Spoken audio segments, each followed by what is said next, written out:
राघव और देव उसे देखते रह गए, लेकिन उस महिला में कुछ ऐसा था जो डर और अट्रैक्शन के बीच झूलता था। उसकी आंखों में चमक थी।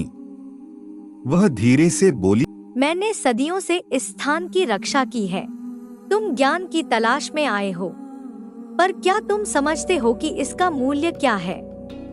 तभी राघव की समझ में आ गया कि यह वही स्थान था जिसके बारे में उन्होंने सुना था। वह खौफ से वृद्ध आदमी की ओर मुड़ा। तुमने हमें यहाँ फंसा लिया है, उसने गुस्से में कहा। यह मंदिर तुम्हारा है, तुम हमें यहाँ लाए। वृद्ध की आंखों में डर की लकीरें उभर आईं। मैं भी कभी यहाँ ज्ञान की खोज में आया था, लेकिन मुझे जो मिला वह कुछ और था।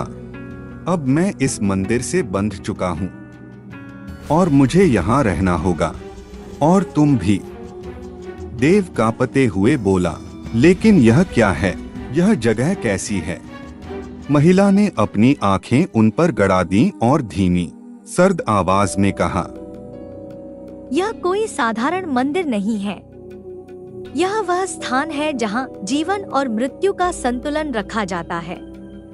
यह स्थान एक जीवित है और मैं उसकी रक्षक। मैं हूँ यक्षिणी। देव और राघव सुन रह गए।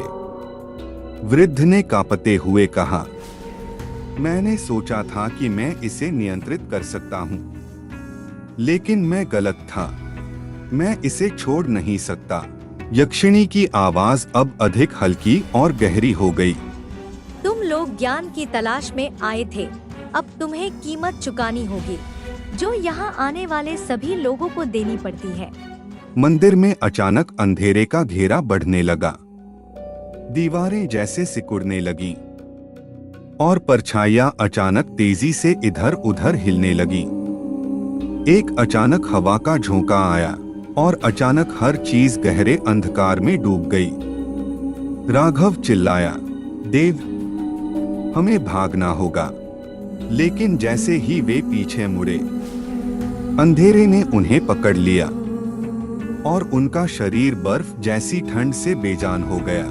वह लड़ने की कोशिश करते रहे। नहीं, राघव चीखा, यह क्या हो रहा है? लेकिन यक्षिणी के चेहरे पर हल्की मुस्कान थी और उसकी आंखें अब पूरी तरह सेलेस्टियल लाइट से भर गई थीं। अब कोई नहीं बच सकता। तुम्हारी जिज्ञासा ने तुम्हें यहाँ लाया। अब तुम्हें इसका परिणाम भुगतना होगा। देखते ही देखते वह अंधेरे में खो गए और मंदिर ने उन्हें अपनी गहराई की गिरफ्त में ले लिया। और फिर मंदिर फिर से खामोश हो गया। अगली आत्माओं के इंतजार में गांव वाले कभी नहीं जान पाएंगे कि राघव और देव के साथ क्या हुआ। उनके नाम उन लोगों की लिस्ट में शामिल हो गए जो यक्षिणी के रहस्यमय मंदिर की खोज में आए थे, लेकिन कभी वापस नहीं लौटे।